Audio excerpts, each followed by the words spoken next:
Nessa parte agora, a gente vai implementar o Hipify, que é o que está faltando agora para a gente terminar a implementação do Hip, certo?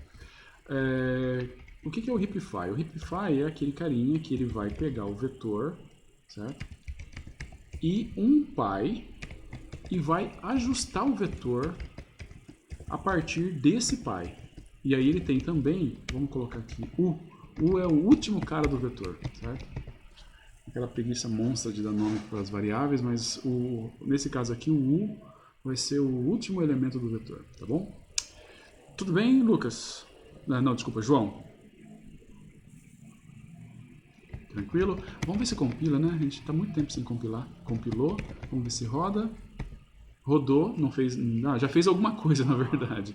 Já fez alguma coisa porque a gente tem essa parte aqui, ó, que troca os caras. Mas a gente ainda não está fazendo nada porque o Hipify não está implementado. Nós vamos implementar o Hipify. E aí, na hora de implementar o Hipify, a gente vai fazer um Hipify recursivo. Eu sei que vocês adoram quando o programa é recursivo, porque programa recursivo é muito intuitivo, só que não. Então nós vamos fazer o Hipify recursivo. Porque eu acho que o Hipify ele é um exemplo bacana de programa que dá para você fazer recursivo e faz sentido fazer ele recursivo. Tem como implementar ele não recursivo também, dá no mesmo. A gente pode até pensar em fazer depois, mas nesse momento a gente vai implementar ele como recursivo. Tá, se você está implementando isso recursivo, você tem que pensar o seguinte, olha, o P, João, o P é o 1. Primeira coisa que eu tenho que fazer é ver quem são os filhos dele, né? Então, ou na verdade, ver até se ele tem filho ou não, pode ser que ele não tenha filho, então a gente tem que fazer esses testes. Então a primeira coisa que a gente vai fazer é o F aqui de filho. Quem que é o primeiro filho do P, João? 2P mais 1. Primeira coisa que a gente tem que testar, será que esse filho existe? A gente tem que conferir se esse filho é menor do que o último, menor ou igual ao último. Certo?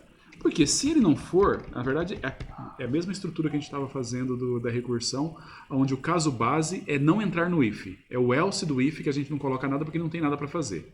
Mas se o filho, aquele caso onde o cara não tem filho, o filho está depois do último, então ele não tem nada para fazer.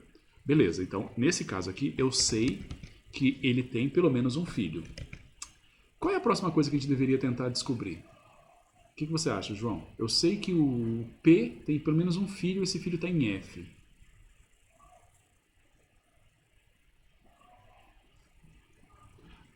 Ainda não, cara, ainda não. Tem uma coisa que a gente faz antes. A gente, antes de ver se está em RIP, a gente confere esse filho com o irmão dele. Concorda?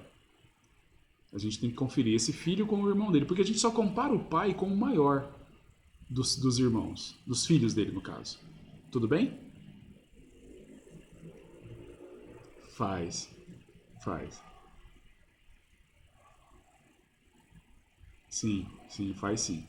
Porque o que a gente vai fazer? Olha, o que a gente vai fazer vai ser o seguinte. Vamos conferir se ele tem filho. Como é que eu sei? Desculpa, se ele tem filho não, se ele tem um irmão. Esse teste aqui, ele está conferindo. Se eu pegar o F mais 1, ele é menor do que o último.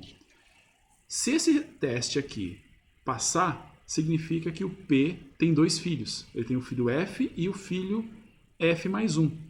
Quando eu pegar F mais 1, o que é F? F é 2P mais 1.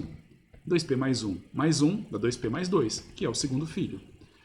Ok, agora, quando eu estiver aqui dentro desse ponto aqui, eu tenho dois filhos. Certo? Se eu tenho dois filhos, qual é a próxima coisa que eu gostaria de saber? Qual que é o maior deles? O teste que a gente faz, na verdade, é esse aqui. Olha, eu verifico se o F mais 1, quer dizer, o segundo filho, se o segundo filho for maior do que o primeiro, você consegue enxergar o teste que a gente está fazendo aqui? O F mais 1 é o segundo filho, o F é o primeiro. Aqui eu sei que ele tem dois filhos. Se o segundo filho for maior do que o primeiro, o que a gente vai fazer? Ele vai simplesmente fazer o seguinte, olha, F mais mais. O que acontece quando a gente faz F mais mais? Agora, não interessa o que aconteceu aqui, não interessa se eu entrei aqui dentro ou não, nesse momento o F aponta para quem? Quem que o F está referenciando nesse momento? o maior dos filhos, independente de qual seja. Perfeitamente, exatamente isso. Ok, mas e agora quando eu sair desse if? Quem que o f está referenciando nesse momento? Quando eu sair desse laço aqui, ó, desse laço não, desse if aqui, que começou na linha 6, quem que o f vai estar referenciando? O maior dos filhos. E mesmo se ele não tiver mais de um filho, certo? Se ele tiver um filho só, também funciona. Porque se ele tiver um filho só, o f vai ser o maior dos filhos, já que só tem um. Esse 1 com certeza é o maior. Então, nesse momento aqui, na hora que eu chego aqui, f é o maior dos filhos. Certo? O que a gente vai fazer, já que f é o maior dos filhos? Agora a gente tem que decidir. Tem algum problema entre ele e o pai dele? Vamos colocar nesses termos. Tem algum problema entre f e o pai dele? A gente tem que comparar o f com o p, o pai. E aí como é que a gente vai fazer essa comparação? Se o v, na verdade vamos fazer o teste onde tem problema. Qual que seria o teste para verificar que se tem problema? Sabe, João? Se, tá bom, pode ser assim. Se o filho é maior do que o pai, quer dizer, se o v da posição f é maior do que o v da posição p, ou seja, o filho é maior que o pai, aí o que acontece? O que eu faço nesse caso? João? Troca esses dois carinhas. Vamos fazer um tempo aqui no meio. Pego o v da posição f, o v da posição f recebe o v da posição p, o v da posição p recebe o v, não, recebe o temp, certo? Troquei o pai com o filho. Quando eu fiz isso, eu fiz esse passo aqui, olha. Troquei o 3 com o 1. E agora eu tenho que conferir se o 3 está correto. O 3 era o filho, lembra que o 3 era o filho, certo?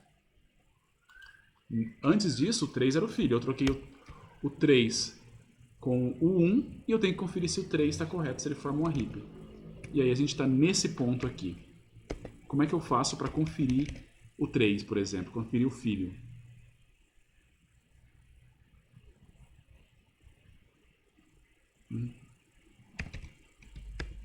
Eu vou chamar um heapify, passando o v, o filho e o u.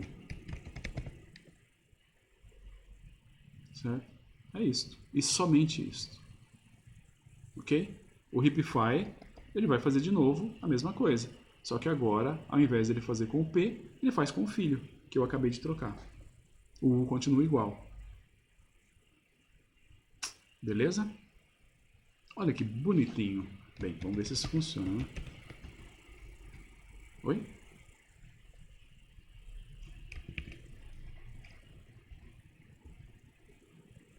Alguma hora chega.